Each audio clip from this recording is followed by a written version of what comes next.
about the And we're live. text on books. So, Hello. oh boy, that's odd. Merry New Year, Happy Christmas, and all that other crap. I guess to start with, now I've got one thing I got to get off my chest. DOD has come out with a new, quote, quote, requirement to look at everybody's social media in the military. Well, that's been coming for a while. Yeah, but they're saying that you can be penalized for liking the wrong things. Mm-hmm. The sheriff's offices and PDs have been doing that for a while. But they don't say what the wrong thing is. There No. still is no definition of extremism. Nope. And It's whatever they want it to be that day. the military sites that I'm on have been blowing up all day. No, I'll bet. Mm-hmm. I'm afraid if I was still active duty, I would be telling my sailors, get off of all social media, period. Do not go there. Do not get caught. Do not do anything. Don't do anything off of an official computer. No, Mm-hmm. they're going Well, after I know. all communication. As long as you stay off official computers, I'm thinking the First Amendment lawsuits are going to be staggering. Oh, they will. But Because off your personal computer, they're going after everything. I'm sure. Anything on social media. Also, saw one report this morning that out of 12,000, oh, here we go. It makes Dolan happy, the things he's talking about. Turn the head. You should talk about things that make you happy. Or they're all going to go to sleep. Hi, Cedar. Get to make that thing go away. That is one creep. Hey, that doll's also for sale. Jay Hayden created it. This one's going on eBay and then back into a locked box. Yeah. with symbols on top to keep it contained. Yeah, with seals and symbols. Yeah. Mm-hmm. But the other thing is, with over 12,000 applications for religious exemptions in the military, Not a one of them was. not a single one has ever been approved. Nope. So, For those of you who don't know, we are joined by Kortnee today. Hello. Also And- known as Lady Lark in the chat, if anybody notices. and Kortnee is also a writer. Yes. A very successful one, by Yeah. the way. Thank you. The Star Trek fight music. Steph, you ain't right, girl. Yeah. So anyway, that's my rant to start the day. So, Kortnee, tell us a little bit about yourself. Courtney, it's been 3 months. No, sorry, wrong meeting. So I write sci-fi romance, mostly, a little bit of everything. I'm actually in the middle of working on a cozy mystery. Quit hiding. Oh, sorry. I'll come over here. So yeah, I write sci-fi romance with blue aliens and human girls, and the next this book has dragons in it, and there's not supposed to be dragons in this one, but there's dragons anyways.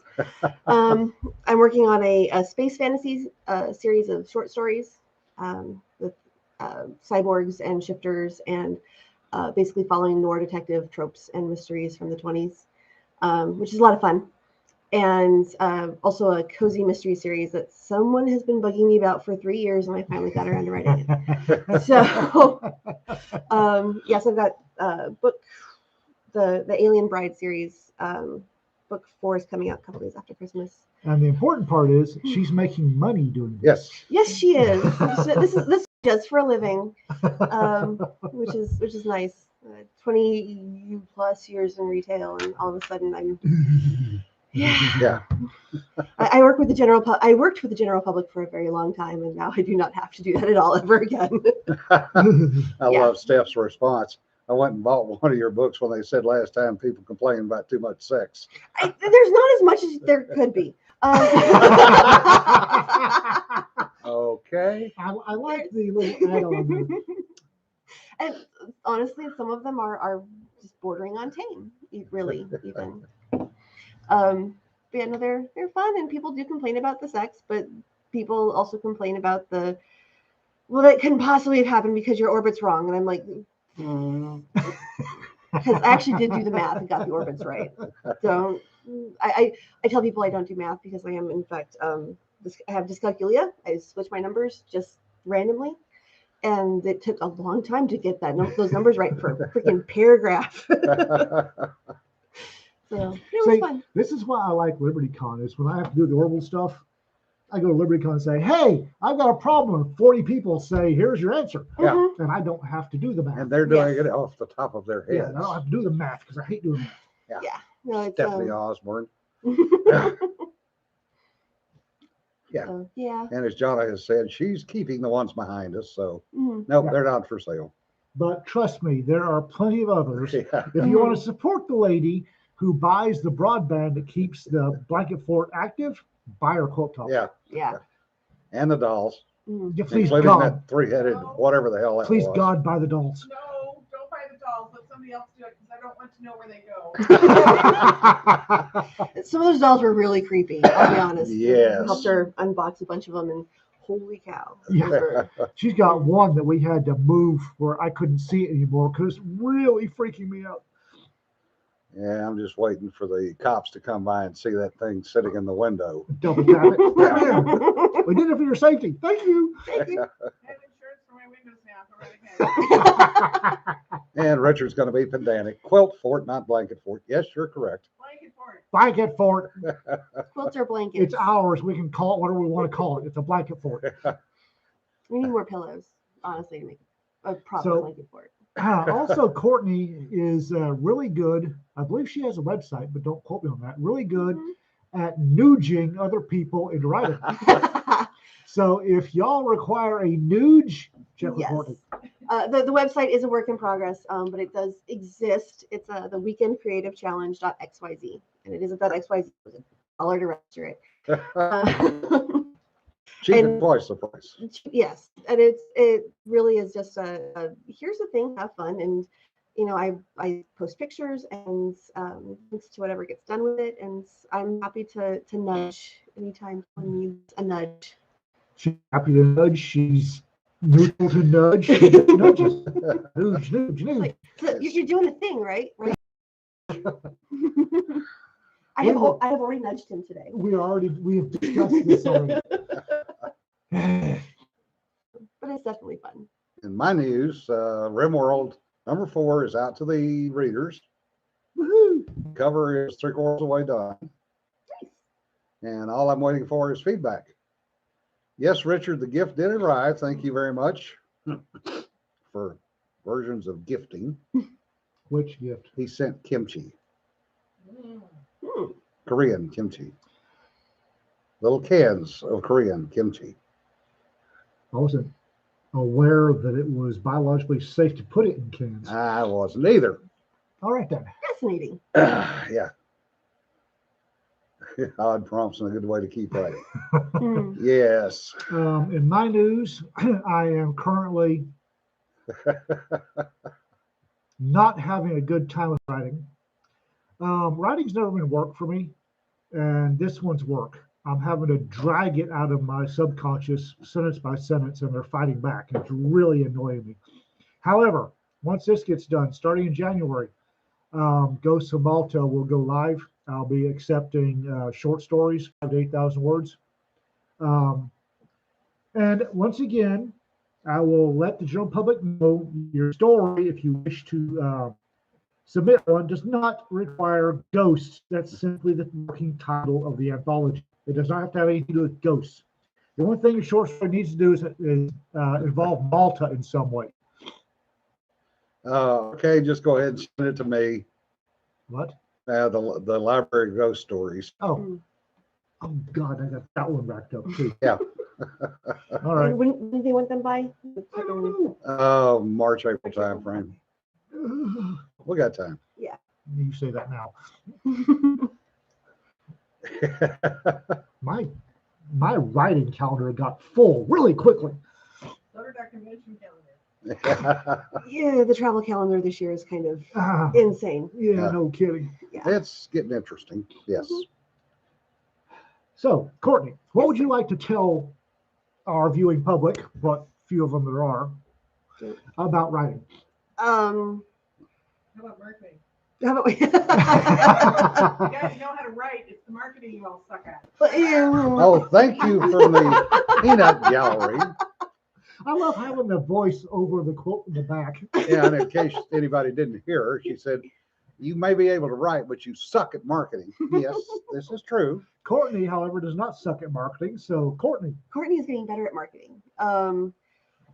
And I think the hardest thing that's been the hardest thing to figure out was figuring out where to find my readers, because my readers are not necessarily people I know. Well, no, those are definitely not people I know. I hope so. Yeah. And yeah, so I guess the cover is important. The blurb is super important. And getting it right. And something that I learned and then forgot and then keep learning, like relearning, putting this away, is the purpose and how much space you have on on an Amazon page when someone pulls up your book. Is you have 3 sentences worth, you have 3 lines worth. Yeah. And your first line needs to lead to your second line, and your second line needs to lead to the click more, so people will read more of what's there. And when I changed that, I changed how I was formatting my blurbs on some of the short stories I practice with. That's one that I love short stories because they give me a faster try-fail cycle. It's like, get it done, put it up.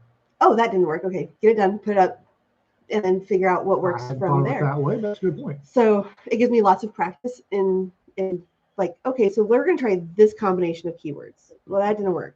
So we're going to try this combination of keywords. Well, that works. So we'll change these keywords to those ones, and kind of go back to that. And everything is very fluid. So when I changed how I was formatting my blurbs with a kind of a short first line and then a slightly longer second line that lead to, this is interesting, this is more interesting, and then you get like half the second line, the third line. So you want people to want to click the read more, and that's actually led to more clicks and more buy-throughs on any of that. So, and like I learned it when I was writing ad copy for in high school for the newspaper and the yearbook, and then forgot about it. And then got to college and right, I need to do this for the literary paper, and right, and like I kept reading the same ad book over and over again. It was written in the 70s for how to write the Timex and the Rolex right. ads. And it's fascinating. And it still works. Like all the good blurb and ad writers I know refer back to that. And it's now I need to remember the name of the book, but I have it, and it's Right. but yeah, but like that little thing has changed my clicks and my sell-through dramatically. And my covers, I think, are actually, all uniform and in the genre, and they say the genre that they're in. There should be no question about what they are. Yeah. So I've had a couple of people go, I didn't realize this was a romance. It's a half naked dude. The dude is shirtless. He has pants on, but he is shirtless on my cover. With flowing locks of hair. It's Some a of them, romance. yes, it is romance, or tattoos, or scarification. Fabio again. Yeah. Except these ones are blue. Which is fun, but it's, people know what they're looking at when they look at my books, and hopefully the blurbs lead them into, well, this isn't. I don't want them it's not your typical romance, but it's it's something that's interesting. It's not going to be the same story you've read over and over and over again, which It's not going to be Harlequin 3 standard plots. So don't have to go to page 57 to get the first sex scene. No, actually, I'm almost halfway through every time. And I don't know why. And it's like, oh, I can kind of tell on where the word count. I'm on the word count. I'm like, why is this getting so hard to write? I'm like, oh, because we're going to go to that scene. And they take I'll be honest, the sex scenes take me 3 times longer to write than anything else. And it's like, okay, because you have to get the mechanics right, and you have to get the people right, and because it's not, I don't even do super graphic sex. It's the emotions that are the important part for this kind of book. So trying to get the emotions right for the characters that are in there, so it's character development and relationship development and moving forward in the plot. So Sorry, Koala. sorry. Phone. What? We're tripping Google Assistant open. Oh shit.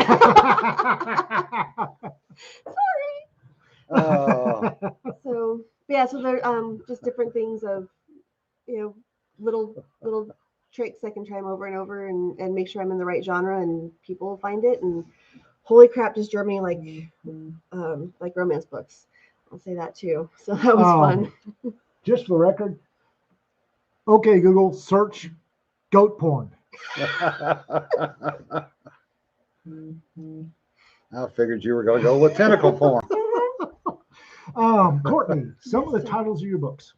So the first book of the Alien Bride series is The Alien's Accidental Bride, and then Bound to the Alien Engineer, Wed to the Alien Prince, and then Country Roads, which actually is a callback. It's book 3.5. It wasn't supposed to be a novel. It was supposed to be a novella, and it doubled, almost tripled in length. I'm not the only person that happened to. Yeah. It was supposed to be a novella, really. It was like, because I originally I wrote one book, and it was only going to be that one book.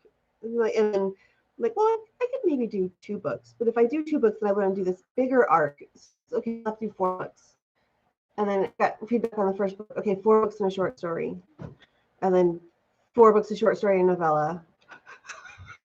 And then my cover artist, who is fabulous, and I love the artwork that she did for me, sent me. She's like, "This is the idea I had for this next cover that you wanted." And like, well, it doesn't match the character that it's in the book that I wanted it for, but it matches this other character who's not going to get this. He's going to get a book. So now we have 5 books, 6 books. Son of a. So the one book turned into 4, turned into, it's probably going to be being 10 titles long. Yeah. And there's a spin-off series that has lizard people and dragons and nagas, and which is dragons in this one, because I'm setting up the spin-off series completely subconsciously. It's not, I didn't do it on purpose, but Yeah, John, that's a gonna good be point. fun. There are always people who will complain about sex in books. Oh God, there are people complaining about everything in books. Yeah. I catch more bitching over the violence in my stories. Yeah, I have too, but mhm. you know, that's reality. Mhm. I just want it to be good and realistic. Yeah. Because there are people who are writing sex scenes who have no business writing sex scenes because you're not sure if ever I touched a woman. Poor man. Or a lizard person. Or Yeah. a lizard person. Well, that's where it gets fun, because you get to talk to talk to our experts on different animals' organs and sex lives, and I know way more about any of that than I have ever wanted to in my life. The Kama Sutra is an instruction book, Illustrated even. illustrated, but I don't know of too many people that could get in those positions, much less survive those positions. Once they get out of their teens, no. No. I've been threatened with a picture of a sweater and a flung, but it's not coming across my. John, that is an excellent point. Triage at the accident scene. Yeah. Mm-hmm. They're the people you have to ignore. Mm-hmm. Yeah, I don't. And there are people who will leave me 1-star reviews with, this is too much sex. I'm like, thank you for the advertisement. Yeah, Or it's those. We've mentioned before that some of your worst reviews sell the most books. Yeah. oh yeah, and but there's some where it's like you thank you very much for your input. You are not my audience, and Yeah. I'm glad to know that now. And Steph, that's the most interesting comparison for 50 Shades I've ever seen. Yeah, yeah, it would be a horror novel. Like I it'd be a crime novel. Mhm. Yeah, some of the stuff you're like, oh God, have you ever actually done that? Please don't. And the number of books I wanted to like send the author lube is a thing. Please use it. Like that doesn't count. Emergency room visit. Right after some chapters. Like there was a God. dramatic reading by Oh no. Bobcat Goldthwait did one, and someone else. Bobcat Goldthwait did a dramatic reading of 50 Shades. Mhm. Oh God, yes. A couple other people did them in their character voices. Yeah. Oh God. And it was the funniest shit ever. But the parts that they were reading, I'm like, oh God, no, that's not how that's not how anatomy works. I will never read 50 Shades I read through the first three Twilight books. I'm like, these sell so good. They have to get better. I'm like, well, no, they're not written for me. They don't have to get better. They are exactly how the people who read them want them, Yeah. and more power to them. And And she's rolling in money. oh Yeah. God. But I'm like, I'm going to write the books that I want Well, to read. That's So- just proof that we don't know the market because we Yeah, write no kidding. what we like to read and what we want to read. Right. And as Richard said, yeah, I've got to dig up some Mhm. customers because I write niche books. And finding your niche is good. Yeah. He did that. Why? No. Yeah, He did no. that. How? Mhm. Yeah, it's because she doesn't actually understand how that community works. So yeah, it works for the people who It's mommy it's porn. a Yeah. fantasy. Yeah. It's mommy It is, porn. yeah. It's a fantasy for people who don't ever actually want to get into what all of that involves, and people who are into that are like, yeah, don't, Yeah. please don't. We will give you an actual education, which is why meet and greet night at the local club is fun. Yeah. Yeah, there is always a market for everything, and connecting to it is always the issue. And finding your market is always And fun. that is something that I just completely, totally suck at. But thankfully, Working I on it. and I think Have I Courtney broken? just broke Ian. Meet and greet? Well, okay, No, so no, I don't want to. No, I'm good. I don't. He was wondering which spelling of meat. Nope. Yeah, I don't well, want to know. I have actually, because I'm comfortable meeting new people, I have escorted several friends who wanted to go and explore to game nights. And game night is D&D, poker, card games, board games where you meet people in the local community and everybody has their clothes on and you get to know the people. So if you can decide if you want to take your clothes off later. You're not making it any better. I know. But so you get to know the people in the community and the rules. So We it's never fun. know where these discussions are going to go. You knew there was a chance. You Yeah. invited me on. So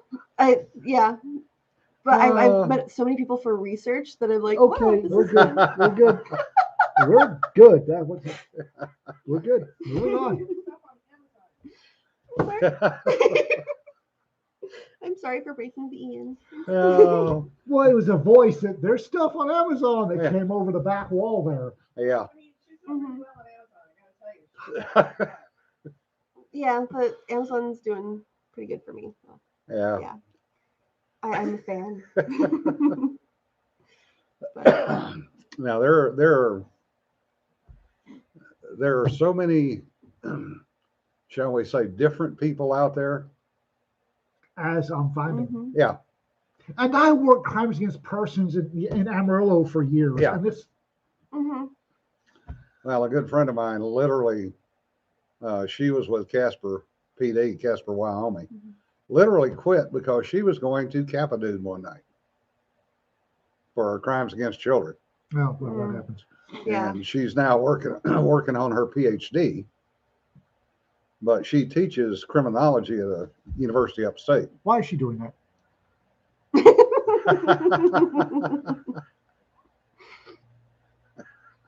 She's instigating. Dawn is being Dawn. Mhm. I will say that most of that stuff is some of the safest places you could be because they don't want the police involved, and there are safety Okay. precautions. I'm good. So. Well, that does remind me of a funny story. A friend of mine who will remain nameless because he's still active duty law enforcement out on the West Coast got promoted to sergeant with a large organization in the LA area. His first night as the duty sergeant, Mm. they're up in the helicopter because he's getting oversight on the new area. And they get a radio call. We need the sergeant at this location now. Bring handcuff keys. Yeah. I've been there. Mhm.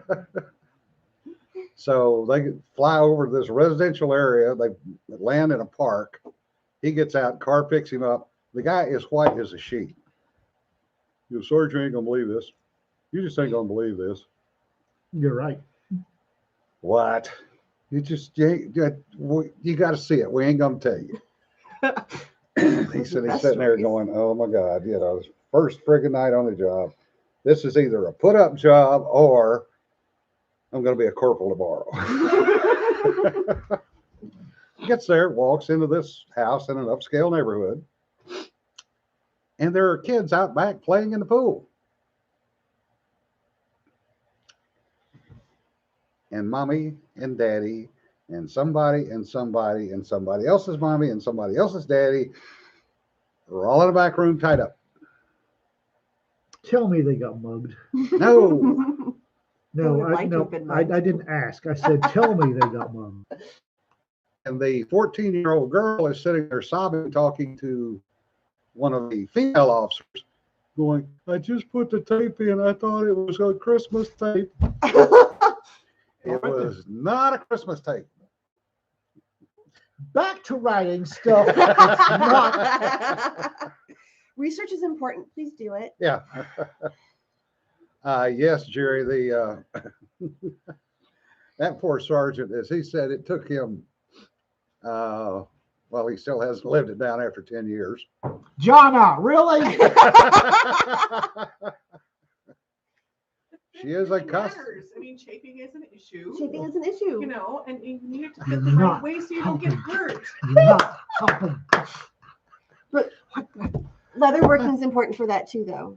Yeah.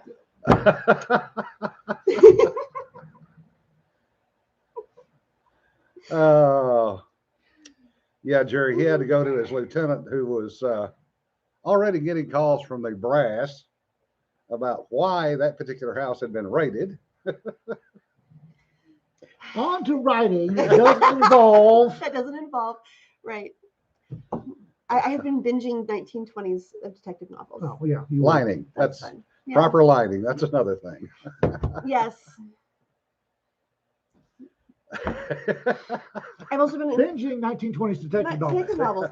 novels, and I've been working on armor and how to build armor. Tom Knighton is a good resource for that. He Yeah. is. I've been poking him for stuff he's got and figuring out how to turn a what could have been armor for someone into a wedding dress, which is I've done that.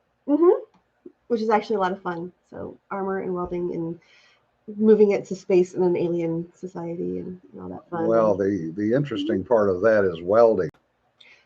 Yeah. Welding underwater, welding in space. hmm Very, very interesting because Yeah. they require things you don't think of. Well, if I remember correctly, and space welding is not my profession, but don't a lot of metals don't get welded themselves because of an oxide layer that Right. doesn't happen in space? Right. So if you scrub the oxide off, press it together, voila, it welded. There are ways to do it. Mhm. I'm not a scientist. I don't play one on Nope. TV, but I Nope. do know are. Mhm. And there are ways to do it in space. And it's either flood it with oxygen or deprive it of oxygen. And I'm not I sure. think it's aluminum. That Yeah. the only reason aluminum doesn't weld itself immediately to itself is because of and in space you don't have the oxygen, so it gets welded. We press them up against it. And then when you expose things to vacuum and severe cold, you'll get micro cracks Yeah. that you have to fix and That makes sense. stuff like that. So yeah, I had to look into that for my first book because the character in The Alien's Accidental Bride is actually quit a white collar job to go and be a welder. So good at it, she got an offer a job on the space station. Yeah. So I had to look into what she would have been doing and wearing, and because she's not very long, but she gets knocked into orbit. Yeah. Well, the pressure Right. suits Yeah. themselves are interesting because they're actually fabric Mhm. and they are multi-layer. And you have to have no give Yeah. on the seams or the line. If there's any, if you can't redo a Right. seam, you have to. If I remember right, the ladies from Tex Raw Corporation make Yeah. the first spacesuits. Yes, they did because they were the only ones who were able to deal with it within the margin that they had. Yeah. So Engineering. Hand-eye coordination, once again, Engineering. and engineering. Yeah. Trust me, engineering. oh yeah, lots of engineering in that stuff. So which is really kind of cool. Yeah. So the book is The Alien's Accidental Bride. David, the background is not for sale today. Those are being kept. So we'll have a new background Thursday, Hey, somewhere or the the other. coffee station, our Yeah. coffee station is famous. Oh God. And you're trying to describe that coffee pot Sunday was. Oh my God. I guess, I don't know. It's red. I've never. That coffee pot? Yes. Yeah. All she could tell us was it was red. I worked at a grocery store. It went on sale for $15. My mom needed one for her Airbnb. And I'm like, oh, it's red. And so I got one because all of my appliances at my apartment are red. So I got one myself too because it matches everything else. And it was a $90 coffee pot that went on sale for $15. And I we're don't know asking anything her, else about it. how many cups? I don't know. It was red. Is That's it- all that matters is red. I make a single cup of coffee for myself. Okay. This is not like I was Yeah. replacing my dual carafe baby pink one. And she was digging that hole deeper and deeper and deeper. It's a red coffee pot. Yeah. It works. That's And she's now donated it up here. yes. It's already been used twice. Mhm. That's a very nice one. I was I need coffee. When I get stuck, I get coffee to unjam my brain. And I went through half that thing yesterday, just trying to unjam my brain. Didn't work real well. I would say probably Apollo 13 Mm-hmm. Was it? would be what is the most realistic example of spacesuits? Either Apollo 13 or damn it, I'm drawing a blank.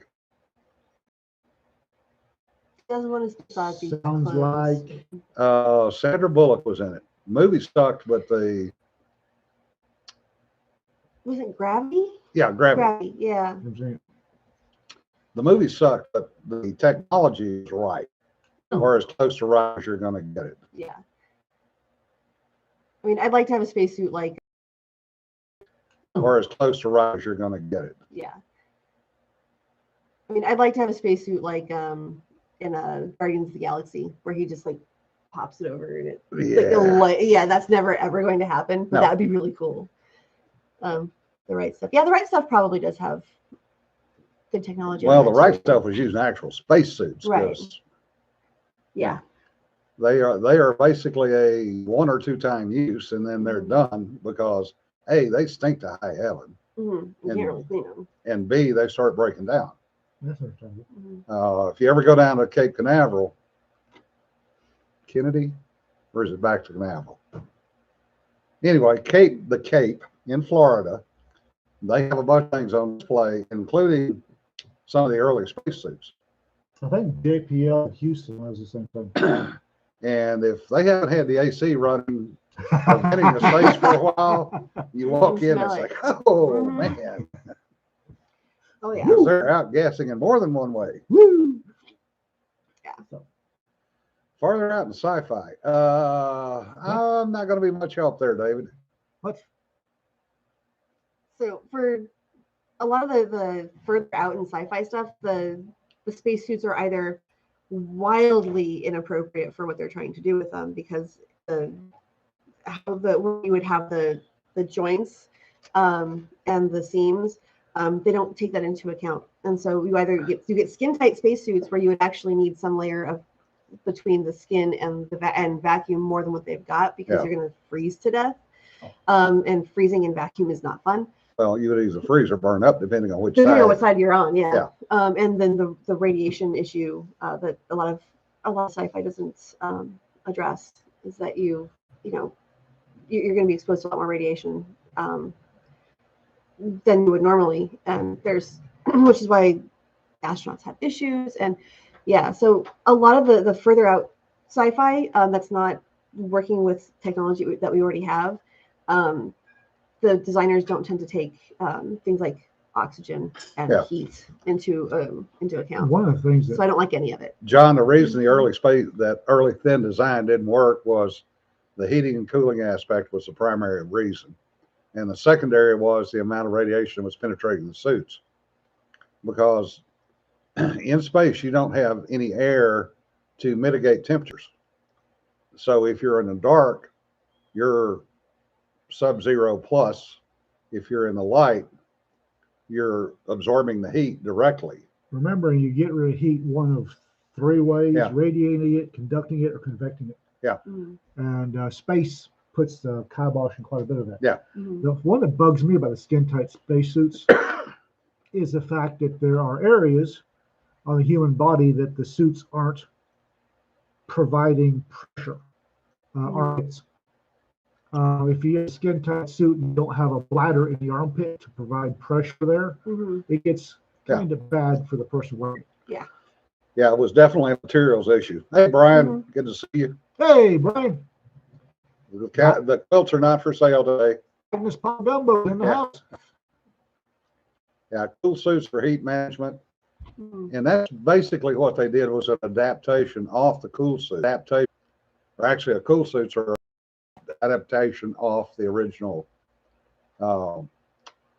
spacesuits. Okay. Mhm. Because we put some test equipment out in the field that was Kevlar, went wrist to ankles, and it was very hot. Cool suit technology allowed them to wear basically the cool suit in the thoracic Mhm. to keep their body temperatures down. Hmm. Yeah, Sean, that's spacesuits are a whole different issue. They can look pretty, or as Don said, they're about like chainmail bikinis. Everything's going to be recycled pretty much in space. What they have done with the U.S. suits is modified them after the astronaut almost drowned. I think that was about a year ago. Do I want what he almost drowned in? The water ball started leaking Oh. into his mask, into his face. Oh, that sounds unpleasant. Yeah. I will say the still suits from Dune actually are a really cool concept. I don't know how workable they are, but it's kind of cool where they collect your sweats and all of your stuff and recycle it, which is gross, but also necessary in certain environments, which I understand. Dune, like, Dune has issues. Dune is a episode all to its own. Yeah, I haven't seen it, so I can't comment. Well, no, just the book, whole, because I first read Dune in early 80s. We had just come back from overseas. We just found out we weren't ever going back overseas, and I got Dune off the bookmobile in Carlin, Nevada. I started reading it, and it annoyed me. And I'd go through and just read the parts I found interesting, and thought this is a crap book. And then about a year later, I got a library and read the whole thing through, and thought this is a crap book, but it's okay. Yeah. It has interesting points, and I read it a few times in high school, and my philosophy professor caught me reading it, and that just led to all whole sorts of interesting fun. He's like, "Oh, you really like this?" It was good. Yeah. Yeah, I got invited to the Greenpeace discussion group at Colorado at CU Boulder. Greenpeace? Greenpeace. Yeah. Ask him how I feel about French frogging. Oh, I was very cute and very young and very obnoxiously cheerful about their.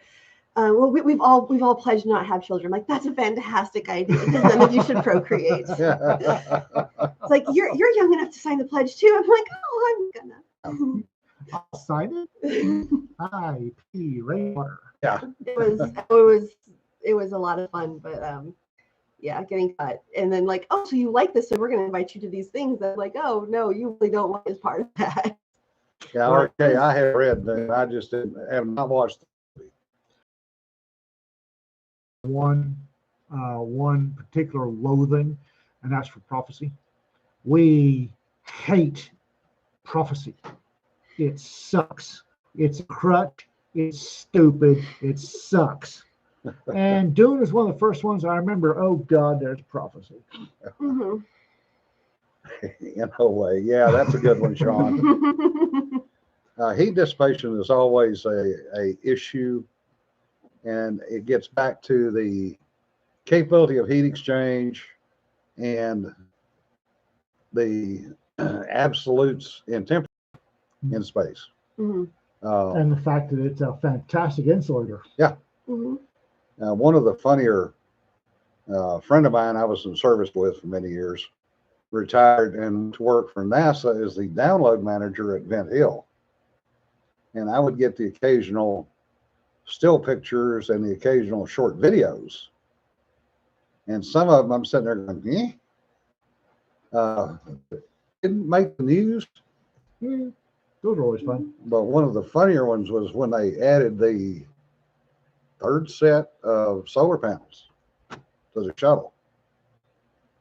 There was a big hurrah about the fact they couldn't get one of them to unhook and unbolt. Right? Yeah. So there's this back and forth for a couple of days, and it's in the news.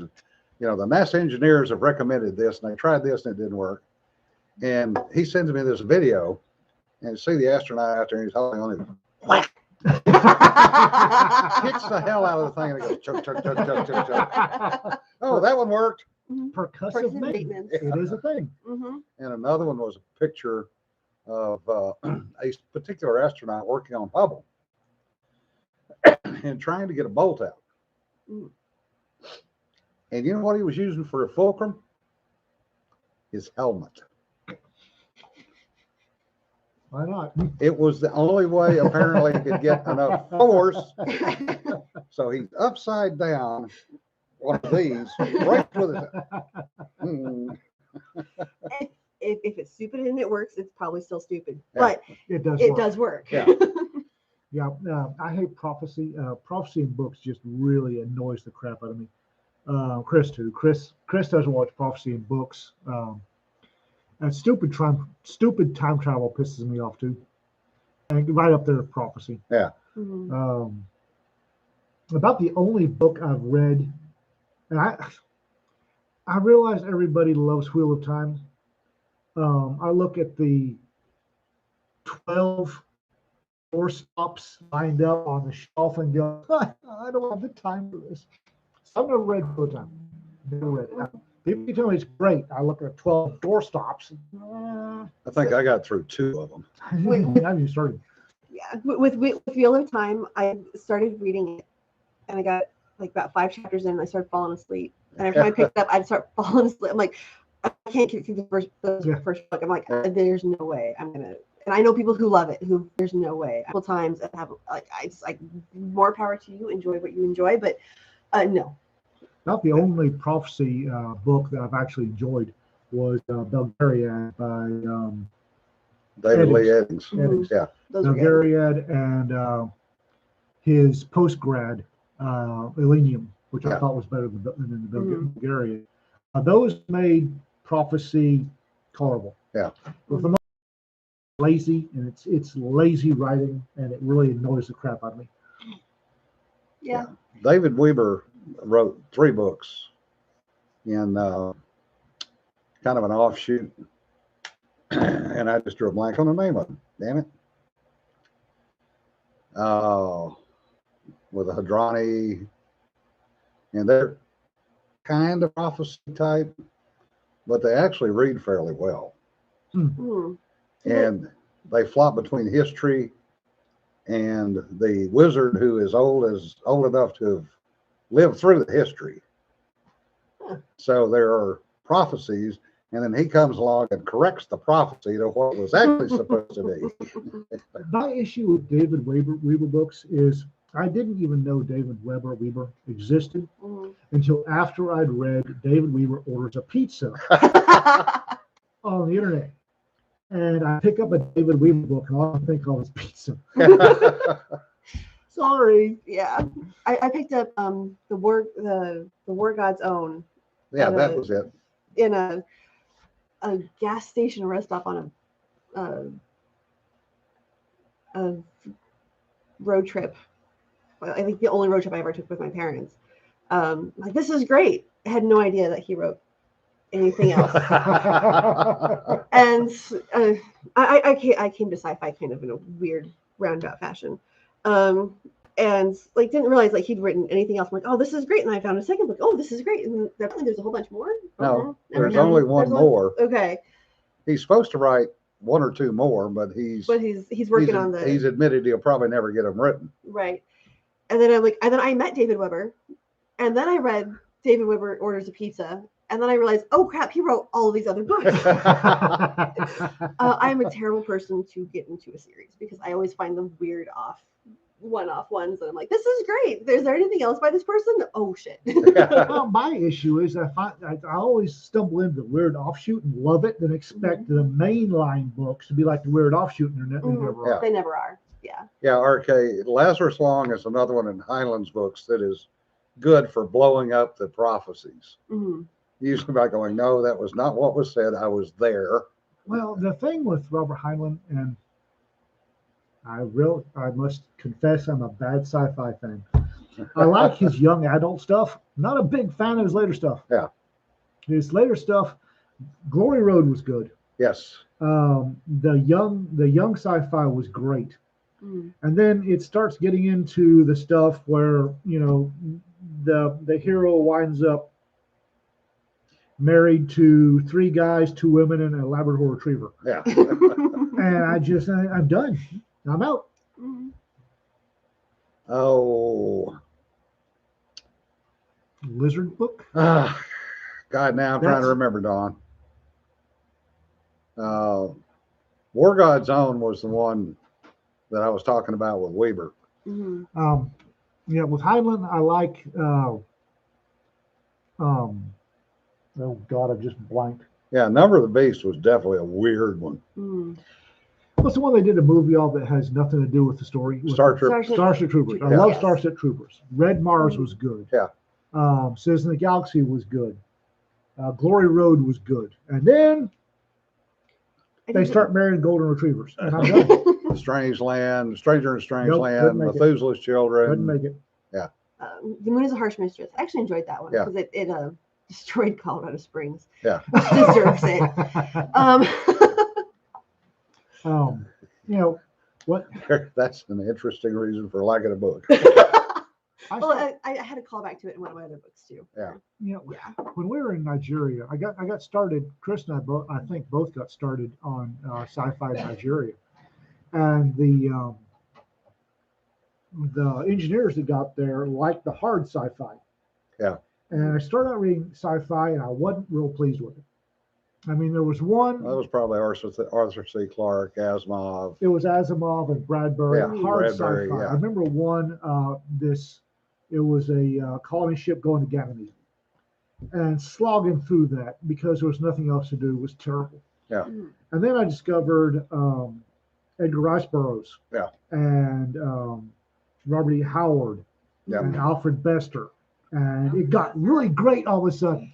Right. And my favorite Asimov book was one Asimov hated, Yeah. Mhm. The Stars Like Dust. Yeah. Which is a book he apparently disowned the day after he cashed the check. I think it's a great. Right. Our authors are not allowed to have opinions about their own books. Quite Yeah, frankly. he was. Asimov was an interesting guy. He was an actual scientist. Oh yeah. And the amount of science he put in some of his books was graduate level at least. The Stars Like Dust, he started out with a guy with a radiation bomb, Yeah. which, hey, got my attention right off the bat. Yeah. Start out with a bomb, yay. Exploding. And then went into just pulp action. Mhm. And I'm a primitive guy. I like pulp action. Sorry. Mhm.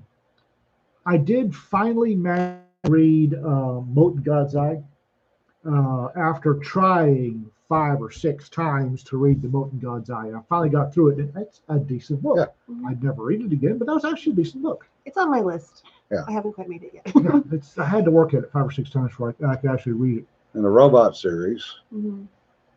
Yes, I read one of the robot series, and then we got Stateside, and this would be 81, maybe 82, I forget. Carlin, Nevada, and English class, and I have asked people over the years, our English class in freshman or sophomore English, Mhm. was a collection of short stories. And they were the most god-awful short stories you have ever read, designed to make children not ever want to read again. Mhm. And I would love to find that textbook as a learning experience. Yeah. But I'm pretty sure everybody that's got one burned it Yeah. because the short stories were god awful. Mhm. It was early wokeism. Yeah. Yeah. Because I remember there was a heavy, several of the stories were heavy on the religion is bad. Yeah. There's Well, that was a play in most Yeah. science fiction in the late 50s, early 60s. Yeah, this was 80s, and it was short stories. A collection. It was a big, thick collection of short stories, and there was one about how the U.S. had made abortion illegal and the struggles of the pro-choice faction and how noble they were. And there was another Mhm. where abortion was made illegal, and there were so many people in the world that you paid for stuff by taking a chance at being killed by putting your thumb on a needle. And the story was about this guy taking his family to the carnival and paying for everybody's tickets by taking a chance at dying. And he was being, you're so brave for doing this. And the wife comes running back holding 3 empty balloons. I'm going, this is a crap story. Yeah. This is shit. Yeah. But it was full of stuff like that. And I want to find that textbook. Yeah. Mhm. I had a sci-fi.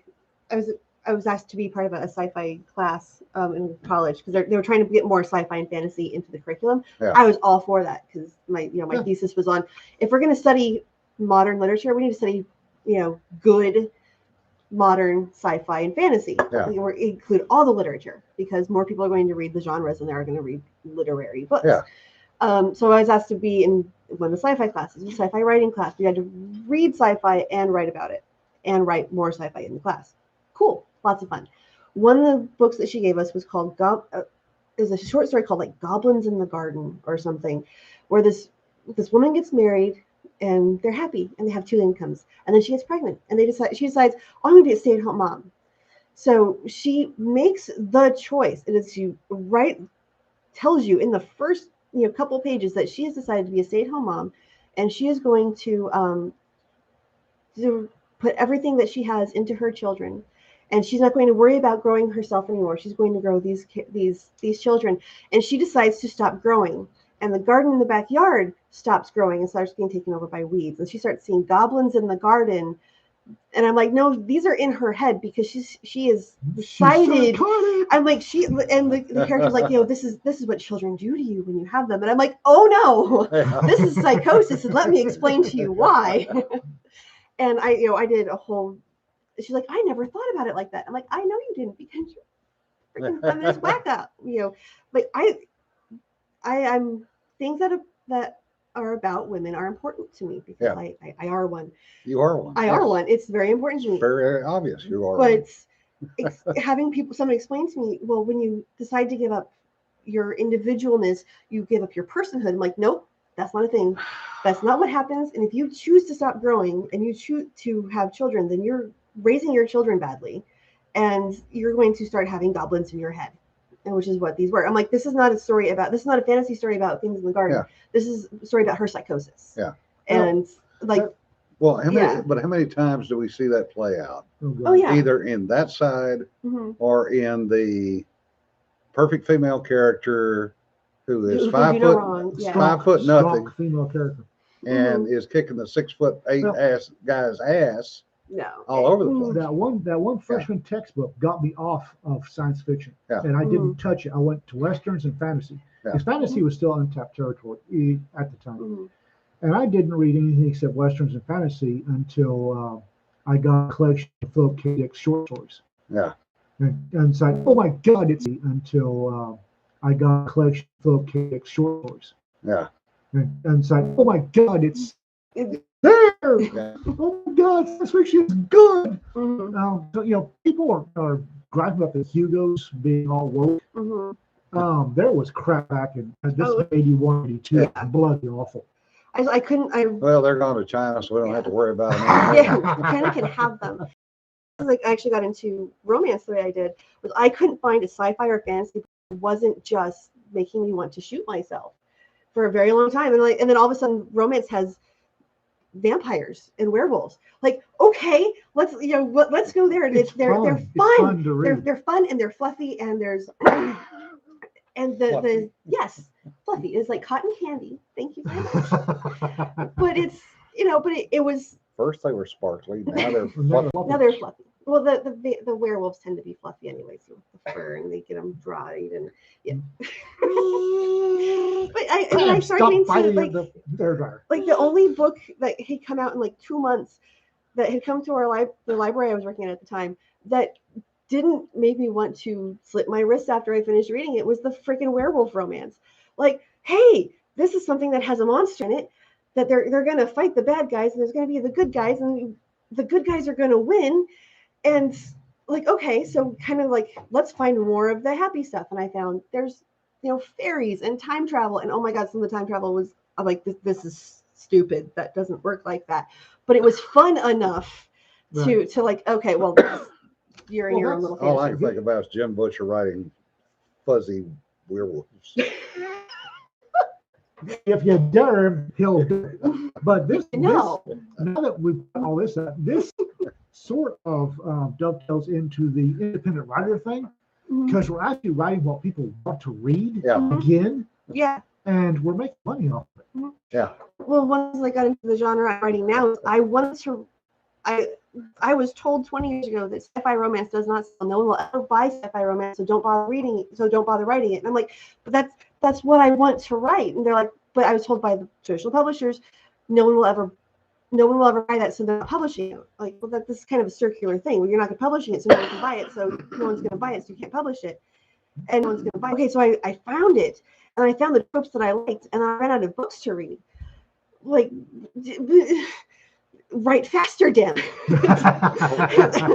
Koala, you need to go look at Casey Azell.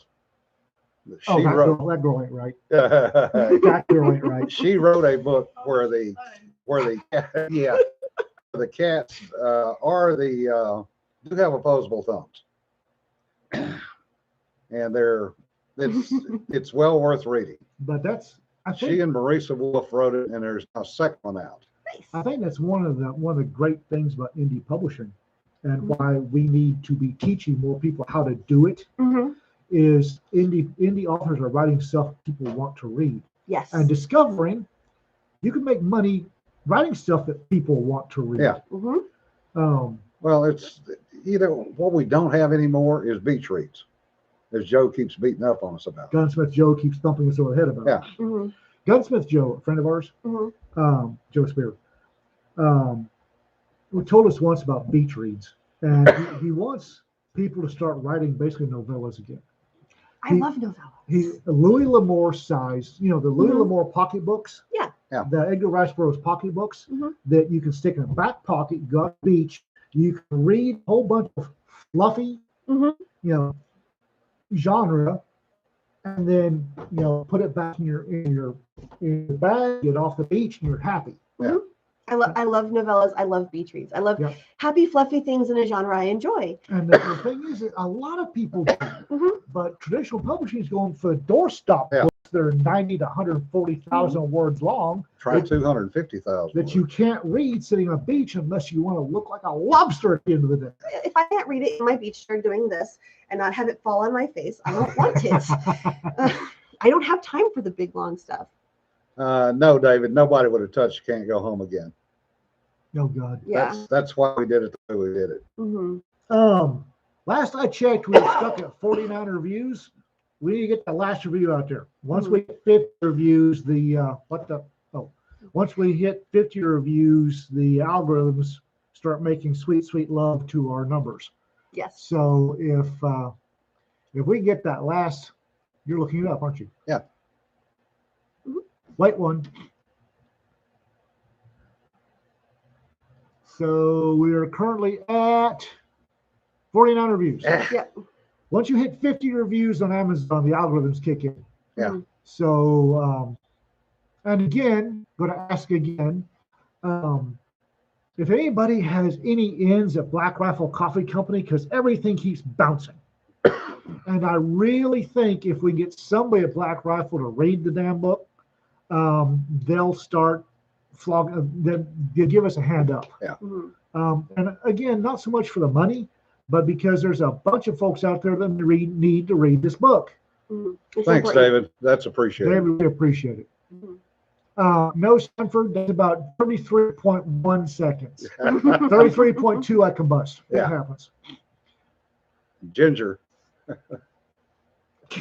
Yeah, I will. Red-headed, light-eyed, pale-skinned. Yeah. I combust. It just happens. Mhm. Vampire. I do that. I do the same thing. Briquette. I'm a Scottish briquette. That's all there is to it. Mhm. Um, Well, it's, you know, what Trad Pub does day to day, I don't think any of us know. I don't think care. anybody's got a clue. I don't think there's a traditional publisher out there that's going to touch anything I write, mhm. and that's okay with me. And apparently Randy Penguin is now going back and saying, oh, well, you know, y'all just misunderstand our suit to buy Simon & Schuster, by the way.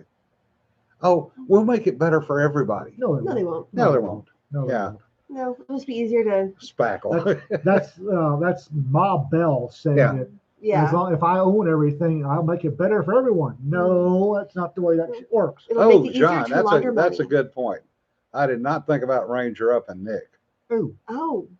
The other people we ought to hit up is Nine Line. well, I think I know some of those guys. hit it. All right. Yep. There's the people to hit. I'm trying John Burke at Shell Shocked. We're trying to hit some of these veterans organizations that are real big on the PTSD thing. Yeah, Sanford, you fall into the too close Mhm. parameter Yeah, for you Amazon. can't do a review anyway. Yeah. And even if you can't do a review on Amazon, you can do a review on Goodreads, and Amazon will populate that review from Goodreads onto Really? Amazon. Yeah. Sometimes. Sometimes, not all of them. Yeah. But it does give it more clout on Goodreads. I went to Goodreads once when the It- Law Dog Files came out, and it is a wretched hive of scum and villainy. Yes, Yes. it And is. that's the best thing you can say about it on a good day. Mhm. The interesting thing is, I in my blog post today, I talk about that. Mhm. I get 4.6 to 4.8 reviews on Amazon on all of my stuff. Mhm. On Goodreads, I'm a half a point lower Mhm. and about half the number of reviews. I don't go there anymore because they didn't like they obviously did not like Yeah. my subject matter. Yeah, Damn, there are corrosive. there are some clicks on Goodreads that are Oh, Really yeah. awful. Corrosive. But I set up my author profile, I claimed all of my stuff, and so now Amazon puts all of my stuff on Goodreads, and I don't have to go there anymore. Yeah. But if I'm getting consistent reviews of this is a problem in a book, I'll go and find someone because there are people who will go and make comments, Yeah. and it will upload your comments from the book the book that you bought to your Goodreads profile, so I can go through and find out like, okay, so they said this is an issue, who marked it, to find out what it is. And sometimes it's okay, I mistyped one of my alien words and it gave them a pixel, so I go fix that. And sometimes it's no, you guys, this just got into the wrong group of people who Too much Yeah. this sex. is not right. Too much sex. Yeah, David, Mhm. I'd appreciate that. Thank you very much. I didn't. I know Yeah. Bridget. I should have. Bridget's already put up a Yeah. She put up a review, put up a very good review Yeah. of the book. And Wounded Warrior Project doesn't like me, so Yeah, they don't like me either. no, they don't like Law Dog. I ripped them a strip, and Wounded Warrior doesn't like me very much. Mhm. Well, folks, we've wasted an hour and 3 minutes of your time Holy today. gods, we have. Goodness. Thanks very much for listening, as always. And thank you for the comments and the discussion in chat and the peanut gallery. Hey, So, What? my blanket for you. it is. That's fair. Fair. I will say I do have Per books out broadband. in the audiobook. The third book, if anybody's read has listened to the first two, is coming out in February. Yeah. So I There you found go. out from my publisher this morning that they're coming out in February. Thank you for coming, Kortnee. We do appreciate the input. Well, thanks for letting me come by. Yeah. It's fun. We need to have more guests. Yeah. We were going to have John on Thursday. Yeah, we'll have John Van Strine up here on Thursday. Yeah. And then Christmas. Yeah. I'm going to die. Not until you finish the damn story.